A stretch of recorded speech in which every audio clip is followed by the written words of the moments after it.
கிருஷ்ணன் ஒரு தெய்வமா அல்லது ஒரு யுக்தி வீரனா? அவன் சிரிப்புக்கு பின்னாடி ஒரு திட்டம் இருந்தது.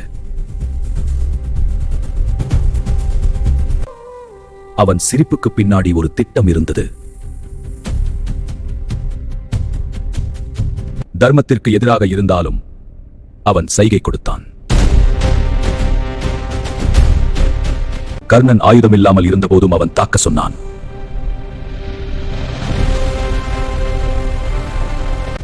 பீஷ்மரை வீழ்த்த அவன் யுக்தி பயன்படுத்தினான்.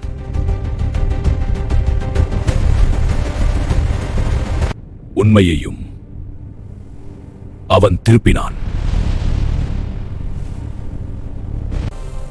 இது தர்மமா அல்லது சூழ்ச்சி?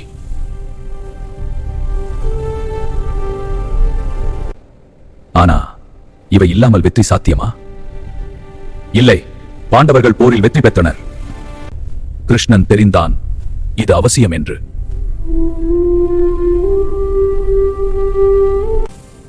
அவன் நாயகனா அல்லது நிழல் வீரனா?